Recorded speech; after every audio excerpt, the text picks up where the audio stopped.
ಎಲ್ಲರಿಗೂ ನಮಸ್ಕಾರ. ಜ್ಯೋತಿ ಕಿರಣ್ ಕ್ರಿಯೇಷನ್ಸ್ಗೆ ಸ್ವಾಗತ. ಬನ್ನಿ, ಈ ದಿನ ಪ್ರಕೃತಿ ಸೌಂದರ್ಯದ ತಾಣ ಮಡಿಕೇರಿ ಕಡೆಗೆ ಒಂದು ದಿನದ ಟ್ರಿಪ್ ಹೋಗ್ತಾ ಇದ್ದೀವಿ. ಮಡಿಕೇರಿಯು ಬೆಂಗಳೂರಿನಿಂದ 270 ಕಿಲೋಮೀಟರ್ ಹಾಗೂ ಮೈಸೂರಿನಿಂದ 118 ಕಿಲೋಮೀಟರ್ ದೂರದಲ್ಲಿದೆ. ಸುತ್ತಮುತ್ತ ಗಿಡಮರಗಳನ್ನು ವೀಕ್ಷಿಸುತ್ತಾ ದಾರಿಯಲ್ಲಿ ಸಾಗ್ತಾ ಇದ್ದೀವಿ. ರಸ್ತೆ ಬದಿಯಲ್ಲಿ ಮಸಾಲೆ ಪದಾರ್ಥಗಳ ಹೋಲ್ಸೇಲ್ ಮಾರ್ಕೆಟ್ ಕಾಣಿಸ್ತು. ಬೆಳಗ್ಗೆ ಬೇಗನೆ ಹೊರಟಿದ್ದರಿಂದ ಟಿಫನ್ ಆಗಿರಲಿಲ್ಲ. ಅದರಿಂದ ಒಂದು ಹೋಟೆಲ್ ಹತ್ರ ಕಾರ್ ನಿಲ್ಲಿಸಿ ಬೆಳಗಿನ ತಿಂಡಿಯನ್ನು ತಗೊಂಡ್ವಿ. ಈ ಹೋಟೆಲ್ನ ಮಸಾಲೆ ದೋಸೆ ಡಿಫ್ರೆಂಟ್ ಟೇಸ್ಟ್ ಇತ್ತು, ತುಂಬ ಇಷ್ಟ ಆಯಿತು. ರಸ್ತೆಯ ಎರಡು ಕಡೆ ನೋಡ್ತಾ ಹರಟೆ ಹೊಡೆಯುತ್ತಾ ಸಾಗ್ತಾ ಇದ್ವಿ. ಜೊತೆಗೆ ಮಕ್ಕಳು ಬೇರೆ ಇದ್ದರು, ಸ್ವಲ್ಪನೂ ಬೇಜಾರಾಗಲಿಲ್ಲ. ಇಲ್ಲಿನ ರಸ್ತೆಗಳು ಇನ್ನೂ ಅಭಿವೃದ್ಧಿ ಕಂಡಿಲ್ಲ. ಹೀಗೆ ರಸ್ತೆ ಬಗ್ಗೆನೇ ಮಾತನಾಡ್ತಾ ಮುಂದೆ ಸಾಗ್ತಾ ಇದ್ವಿ. ಎದುರಿಗೆ ಬಾನಂಚಿನಲ್ಲಿ ಬಿಳಿ ಮತ್ತು ಕಪ್ಪು ಮೋಡಗಳು ಕಾಣಿಸ್ತಾ ಇದ್ವು. ನೋಡಿ, ಈಗ ಮಡಿಕೇರಿ ಸಿಟಿಗೆ ಎಂಟ್ರಿ ಆದ್ವಿ.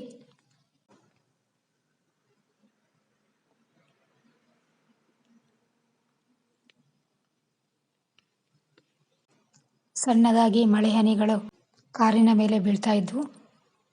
ಮಡಿಕೇರಿಯನ್ನು ವೀಕ್ಷಿಸಲು ಅಕ್ಟೋಬರ್ನಿಂದ ಮಾರ್ಚ್ವರೆಗೆ ಪ್ರಶಸ್ತವಾದ ಸಮಯ. ನೋಡುತ್ತಿದ್ದಂತೆಯೇ ರಾಜಾ ಸೀಟ್ ಪ್ರವೇಶ ದ್ವಾರ ಕಾಣಿಸ್ತು. ಪಕ್ಕದಲ್ಲೇ ಕಾರ್ ಪಾರ್ಕಿಂಗ್ ಮಾಡಿ ರಾಜಾ ಸೀಟ್ನ ಒಳಭಾಗಕ್ಕೆ ಎಂಟ್ರಿ ಕೊಟ್ವಿ. ಪಕ್ಕದಲ್ಲೇ ಟಿಕೆಟ್ ಕೌಂಟರ್ ಇತ್ತು. ಟಿಕೆಟ್ ತಗೊಂಡು ಒಳಗಡೆ ಹೋದ್ವಿ. ಸುತ್ತಮುತ್ತ ಅಂದವಾದ ಹೂಗಳ ತೋಟ, ಸಸಿ ಮರಗಳು, ಹಸಿರು ಹುಲ್ಲುಗಾವಲು ಕಾಣಿಸ್ತು. ರಾಜಾ ಸೀಟ್ ಎಂದರೆ ರಾಜನ ಆಸನ. ಕೊಡಗು ಸಾಮ್ರಾಜ್ಯದ ರಾಜರು ತಮ್ಮ ರಾಣಿಯರೊಂದಿಗೆ ಸೂರ್ಯೋದಯ ಮತ್ತು ಸೂರ್ಯಾಸ್ತವನ್ನು ಆನಂದಿಸಲು ಬಂದ ಸ್ಥಳ. ಇದನ್ನು ಕೊಡಗಿನ ರಾಜರು ಅಂದಿನ ಕಾಲದಲ್ಲಿ ಮನರಂಜನಾ ಸ್ಥಳವಾಗಿ ಬಳಸ್ತಾ ಇದ್ರು. ಸುತ್ತಮುತ್ತ ಹಸಿರು ಉದ್ಯಾನವನವನ್ನು ನೋಡುತ್ತಾ ವ್ಯೂ ಪಾಯಿಂಟ್ ಕಡೆಗೆ ಹೋಗ್ತಾ ಇದ್ದೀವಿ. ದೂರದಿಂದಲೇ ವಿಹಂಗಮ ನೋಟ ಕಾಣಿಸ್ತಾ ಇತ್ತು.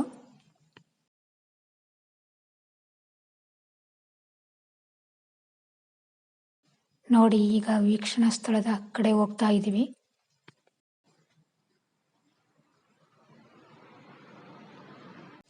ತಣ್ಣನೆಯ ಗಾಳಿ ಬೀಸ್ತಾ ಇದೆ.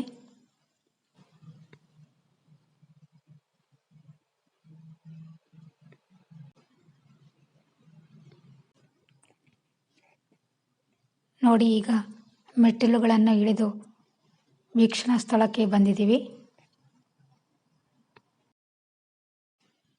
ಇಲ್ಲಿ 4 ಕಂಬಗಳ ಮೇಲಿನ ಮಂಟಪ ಇದೆ. ಇಟ್ಟಿಗೆ ಮತ್ತು ಗಾರೆಗಳಿಂದ ಮಾಡಲ್ಪಟ್ಟಿದ್ದು ಕಮಾನುಗಳಿಂದ ಸೇತುವೆಯಾಗಿರುವ 4 ಸ್ತಂಭಗಳನ್ನು ಒಳಗೊಂಡಿದೆ. ಮೆಟ್ಟಿಲುಗಳ ಮೇಲೆ ಕುಳಿತು ಪ್ರಕೃತಿ ಸೌಂದರ್ಯವನ್ನು ಸ್ವಲ್ಪ ಹೊತ್ತು ವೀಕ್ಷಿಸಿದ್ವಿ. ಇದು ಮಡಿಕೇರಿ ಪಟ್ಟಣದ ಅತಿ ಸುಂದರ ತಾಣಗಳಲ್ಲಿ ಒಂದು. ಹಸಿರು ಕಣಿವೆಗಳು, ಪರ್ವತ ಸರಪಳಿ, ಹೊಗೆಯ ಮುಸುಕಿನ ನಡುವೆ ಸೂರ್ಯೋದಯ ಮತ್ತು ಸೂರ್ಯಾಸ್ತದ ನೋಟ ಅಪ್ರತಿಮವಾಗಿದೆ. ನೋಡ್ತಿದ್ದಂತೆಯೇ ಬಾನಿನಲ್ಲಿ ಬಿಳಿಯ ಮೋಡಗಳು ಚಲಿಸುವುದನ್ನು ನೋಡ್ತಾ ಇದ್ವಿ. ಪಶ್ಚಿಮಕ್ಕೆ ಕಣಿವೆಗಳು, ಬಂಡೆಗಳನ್ನು ನೋಡಬಹುದು. ಇಲ್ಲಿಂದ ಕೆಳಗೆ ಇಣುಕಿ ನೋಡಿದರೆ ಮೈ ಜುಮ್ ಎನಿಸುತ್ತೆ, ಅಷ್ಟು ದೊಡ್ಡ ಕಂದಕ ಇದೆ. ಇನ್ನೊಂದು ಕಡೆ ಪ್ರಕೃತಿಯ ವಿಹಂಗಮ ನೋಟ ನೋಡುಗರ ಮನವನ್ನು ಪುಳಕಿತಗೊಳಿಸುತ್ತೆ. ದೂರದಲ್ಲಿ ಕಾಣುವ ಹಸಿರು ಮರಗಳು, ಮಧ್ಯದಲ್ಲಿ ಹಾದು ಹೋಗುವ ಬಿಳಿ ಮೋಡಗಳು, ಹಬ್ಬ, ಎಷ್ಟು ನೋಡಿದರೂ ಸಾಕೆನಿಸುವುದಿಲ್ಲ. ಪ್ರಕೃತಿಗೆ ಮನಸೋಲದ ಮನುಷ್ಯನೇ ಇಲ್ಲ. ನಾವಂತೂ ತುಂಬ ಎಂಜಾಯ್ ಮಾಡಿದ್ವಿ. ಜೀವನದಲ್ಲಿ ಒಮ್ಮೆಯಾದರೂ ಇಲ್ಲಿಗೆ ಭೇಟಿ ಕೊಡಲೇಬೇಕು.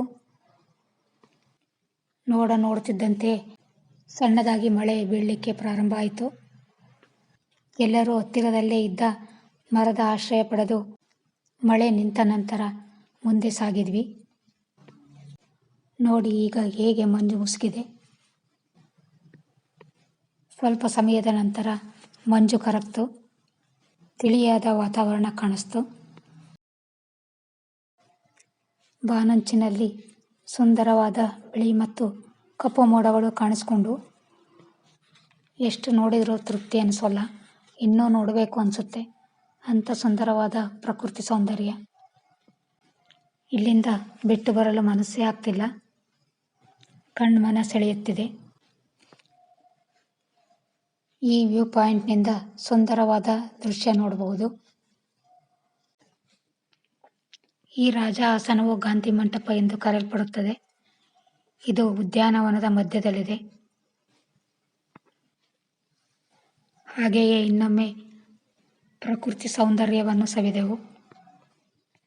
ಮುಂದೆ ಸಾಗ್ತಾ ಇದ್ವಿ.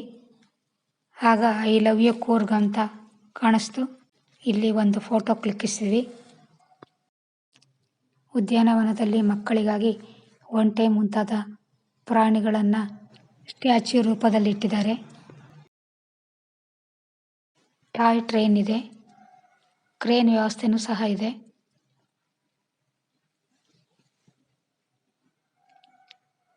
ನೋಡಿ, ಇಲ್ಲಿ ಒಂದು ಜಿರಾಫೆ ಕಾಣಿಸ್ತು. ಇಲ್ಲಿ ಮೇಲೆ ಕ್ರೇನ್ನಲ್ಲಿ ಹೋಗ್ತಾ ಇದ್ದಾರೆ. ಸಣ್ಣದಾಗಿ ಮಳೆ ಬರ್ತಾ ಇರೋದ್ರಿಂದ ನಾವಿದರಲ್ಲಿ ಹೋಗಲಿಲ್ಲ. ಇದೇ ರೀತಿ ಮುಂದೆ ಸಾಗಿದ್ವಿ. ಇಲ್ಲಿ ಸುಂದರವಾದ ಒಂದು ಉದ್ಯಾನವನ ಇದೆ. ಉದ್ಯಾನವನದಲ್ಲಿ ಈ ವೈಲೆಟ್ ಕಲರಿನ ಹೂಗಳು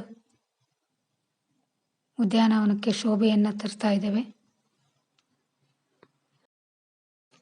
ಇಲ್ಲಿ ನಿಸರ್ಗದ ಮಧ್ಯೆ ವಿಶ್ರಾಂತಿ ಪಡೆಯಲು ತುಂಬ ಶಾಂತವಾದ ವಾತಾವರಣ ಇದೆ. ನೋಡಿ, ಇಲ್ಲಿ ಆನೆಯ ಪ್ರತಿಮೆ ಇದೆ. ಇಲ್ಲಿ ಒಂದು ಸೆಲ್ಫಿಯನ್ನು ಕ್ಲಿಕ್ಕಿಸ್ಕೊಂಡ್ವಿ. ಮಡಿಕೇರಿಯ ರಾಜಾ ಸೀಟ್ ನಿಸರ್ಗ ಸೌಂದರ್ಯ, ಇತಿಹಾಸ ಮತ್ತು ಮನರಂಜನೆಯ ತಾಣ. ಕುಟುಂಬ, ಸ್ನೇಹಿತರು, ದಂಪತಿಗಳು ಎಲ್ಲರಿಗೂ ಇಷ್ಟವಾಗುವ ಸ್ಥಳ. ಸೂರ್ಯಾಸ್ತದ ವೇಳೆ ಅಥವಾ ಬೆಳಗಿನ ವೇಳೆಗೆ ಭೇಟಿ ನೀಡಿದರೆ ಅನುಭವ ಮರೆಯಲಾಗದಂತೆ ಇರುತ್ತದೆ. ಇದು ಫೋಟೋಗ್ರಫಿಗೆ ಸೂಕ್ತವಾದ ಸ್ಥಳ.